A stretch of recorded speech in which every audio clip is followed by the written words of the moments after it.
হাতে যদি কয়েক সেকেন্ড সময় থাকে তাহলে আমার ভিডিওটা দেখে যাবেন। আশা করছি একটু কিছু হলেও শিখতে পারবেন। একটা যাত্রীবাহী জাহাজ সমুদ্রের ভিতরে অনেক ঝড়ের মুখে পড়লো, তারপর জাহাজটা ডুবে গেল।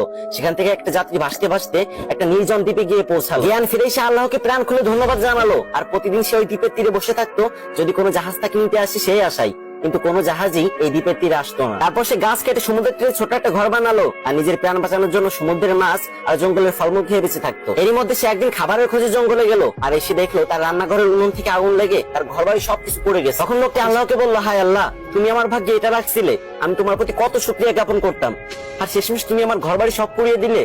তোমার থেকে এটা আমি আশা করি। পরদিন সকালে একটা জাহাজের আওয়াজে তার ঘুম ভাঙলো। সে দেখলো একটা জাহাজ তাকে দ্বীপে উদ্ধার করার জন্য আসছে। তখন লোকটি অবাক হয়ে তাদের জিজ্ঞাসা করলো, তোমরা কিভাবে জানলে যে আমি এই দ্বীপে আটকা পড়ে আছি? তখন জাহাজের ক্যাপ্টেন বললো, কেন, তোমার জ্বালানো ধোয়ার সংকেত পেয়ে? তখন লোকটি কান্নায় ভেঙে পড়লো আর আল্লাহর কাছে সিজদায় পড়ে গেল আর বললো, আল্লাহ, আমি বুঝতে পারিনি তুমি আমার ভালোর জন্য আমার ঘর বাড়ি পুড়িয়ে দিয়েছো। তাই কখনো যদি আপনার সাথে খারাপ কিছু হয় তাহলে ঘাবড়ে যাবেন না। একটা কথা সবসময় মনে রাখবেন, আল্লাহ যা করে ভালোর জন্যই করে। আল্লাহ আমাদের তার প্রতি পরিপূর্ণ বিশ্বাস আনার তৌফিক দান করুক, আমিন।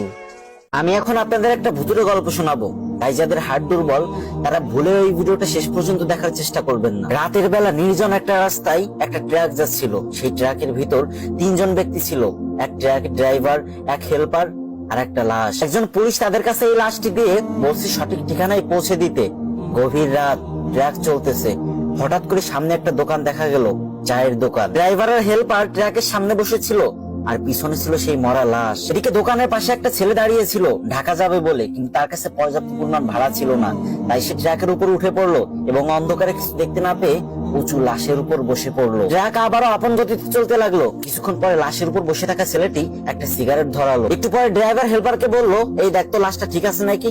তারপর যখন হেল্পার পিছনের দিকে তাকালো তখন সে দেখতে পেলো অন্ধকারে বিড়ির আগুন উঠানামা করতেছে। এটা দেখে তো হেল্পারের মাথা ঘুরে গেল আর ড্রাইভারকে বলতে লাগলো, উস্তাদ, গাড়ি থামান, দেখেন লাশে উঠে বয়ে বয়ে বিড়ি টানতেছে। ড্রাইভার পিছনে তাকিয়ে দেখে ঘটনা সত্য। সাথে সাথে ব্রেকে পা দিয়ে এক লাফ দিয়ে ট্রাক থেকে নেমে দৌড়াতে লাগলো। এদিকে এক আছাড় খেতে লাগলো, ওদিকে এক আছাড় খেতে খেতে দৌড়াতে লাগলো আর বলতে লাগলো, এ কে, কোথায় আছিস, আমাকে বাঁচা রে, আমাকে ট্রাকে ভূত, আমাকে ট্রাকে ভূত। কথা কি ক্লিয়ার না বেজাল? আর এইটা শুনে তো ট্রাকের লাশের উপর যে ছেলেটা বসেছিল তার তো মাথা ঠিক নাই, সে তো ভয় একদম শেষ। সেও নামে তাকে পিছন পিছন দৌড়াতে লাগলো। এটা দেখে হেল্পার ড্রাইভারকে বলতে লাগলো, খাই সেরে উস্তাদ, লাশে দেখি বিড়ি হাতে নিয়ে দৌড়ানি দিছে। কি বলছিলাম না, ভিডিওটা শেষ পর্যন্ত দেখো না। এই পারভেজ ভাই তোমাদের ভয় দিতে চায় না, সে চাই দিন শেষে তোমরা যেন একটু হাসতে পারো মন খুলে। যদি ভিডিওটা দেখে তোমার একটু ভালো লেগে থাকে তাহলে একটা শেয়ার করে একটা কমেন্ট করে যাও।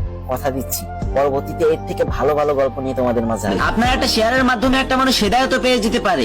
অনেক তো গান বাজনার ভিডিও শেয়ার করলেন ভাই, এবার না হয় একটা ইসলামিক ভিডিও শেয়ার করেন। আল্লাহ আমাদের সবাইকে বোঝার তৌফিক দান করুন।